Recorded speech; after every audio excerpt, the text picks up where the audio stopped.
Olá, meu nome é Caroline Boadana, da turma 4, da disciplina de OAC Unificado, 2025, integrante do grupo D10, composto por mim, Jefferson Augusto, Monique Piquet, Paulo Maciel e Weldo Gonçalves. O exercício em questão propõe a implementação de um programa em Assembly RISC-V para realizar o cálculo das raízes da equação de segundo grau da função na fórmula f de x é igual a x² mais bx mais c. O programa é capaz de verificar se as raízes são reais ou complexas, além de sinalizar quando a função fornecida é inválida, ou seja, quando o coeficiente a é igual a zero. Colocar as raízes calculadas na pilha, exibir os resultados conforme o tipo das raízes. Além disso, é possível determinar o tempo de execução da função Bhaskara desconsiderando input e output, em que as instruções FLW e FSW e da ISA de inteiro são executadas em um ciclo de clock, e as instruções de ponto flutuante em 5 ciclos de clock. A função Bhaskara cria uma pilha em que serão armazenadas as raízes reais e os elementos menos b sobre 2a e raiz de delta sobre 2a. Além disso, salva o endereço de retorno para o código principal main na pilha, pois outras duas funções serão chamadas ao decorrer do fluxo da função Bhaskara, e o endereço de retorno para o main não pode ser perdido. Em seguida, chama-se a função delta, que é responsável pelo cálculo do delta, definido como delta igual a b² menos 4ac. A função delta recebe como parâmetros os coeficientes a, que é armazenado no registrador FA1, b, que é armazenado no registrador FA2, e c, que é armazenado no registrador FA3 da função, e realiza os cálculos necessários para o cálculo do delta com o auxílio dos registradores temporários, como pode ser visto no código. O valor de delta é armazenado no registrador FA4 e, ao final da função, retorna-se a rotina Bhaskara. Em sequência, a função Bhaskara invoca a rotina checkDelta. Tal rotina é responsável pela verificação do sinal do delta e, consequentemente, pelo tipo da raiz. Primeiramente, ela verifica se o coeficiente a, FA1, é zero. Caso seja, então a função error é chamada. Tal rotina atribui o valor zero no registrador A1 para indicar que a função é inválida e retorna a função Bhaskara. Caso contrário, o fluxo da função checkDelta é seguido e, logo em seguida, haverá a verificação se o valor de delta é negativo. Caso seja, a função negativo é chamada. Nela, o valor de delta é multiplicado por menos 1 para que haja como extrair a raiz quadrada e atribui-se o valor 2 ao registrador A1. Caso haja uma falha em ambas as verificações previamente abordadas, então atribui-se o valor 1 ao registrador A1 para indicar que há raízes reais. Em seguida, retorna-se a função Bhaskara. Após a verificação do valor do delta, verifica-se se o valor do registrador A1 é zero. Caso seja, então, a função Bhaskara chama a função show, que será detalhada mais adiante e que mostra uma mensagem de erro na tela por meio da função exit, além de desalocar o espaço armazenado na pilha e encerrar o programa.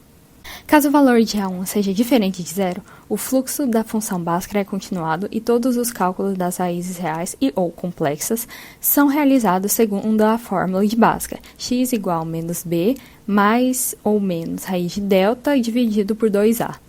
No final, como mencionado anteriormente, são armazenados na pilha os valores das raízes reais contidos em FA5 e FA6 e os elementos menos b sobre 2a, contido em FA2, e raiz de delta sobre 2a, contido em FA7, sendo esses dois últimos elementos necessários para que, posteriormente, as raízes complexas sejam corretamente calculadas e impressas na tela.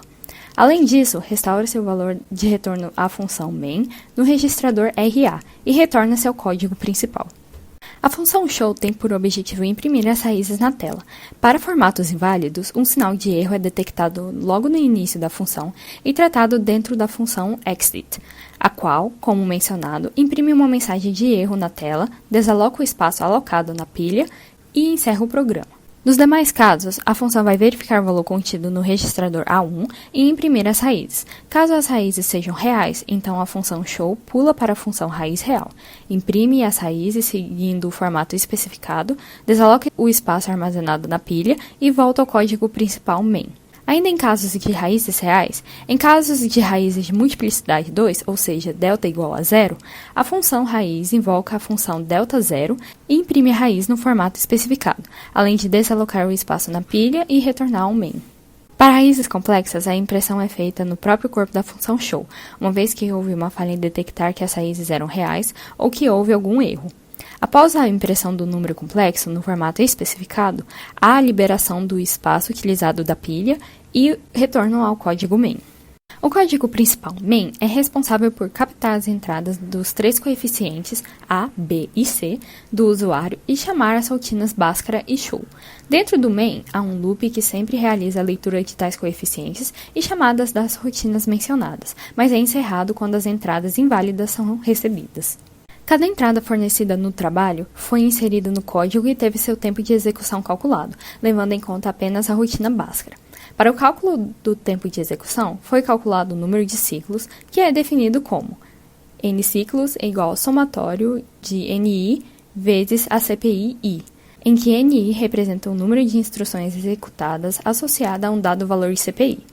Como mencionado, instruções FLW e FSW e da ISA de inteiro são executadas em um ciclo de clock, e as instruções de ponto flutuante em 5 ciclos de clock.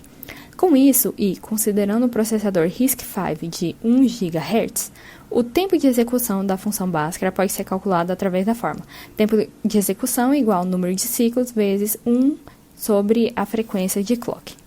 É importante mencionar que blocos de código com a finalidade de imprimir na tela ou chamar o sistema operacional foram desconsiderados no cálculo. Dessa forma, blocos como os mostrados a seguir não foram levados em conta no cálculo do tempo de execução. A primeira entrada é A igual a 1, B igual a 0 e C igual a menos 9.86960440. A entrada em questão possui 20 instruções inteiras, 13 instruções de ponto flutuante e 8 instruções de FLW e FSW.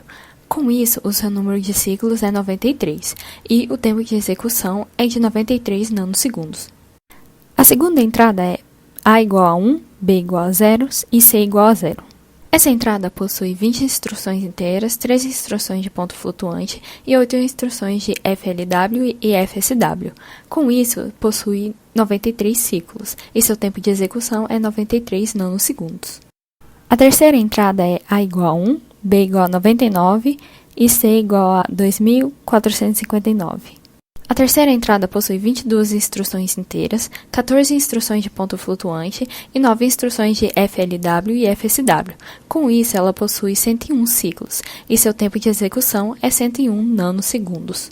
A quarta entrada é A igual a 1, B igual a menos 2468 e C igual a 33.672.440.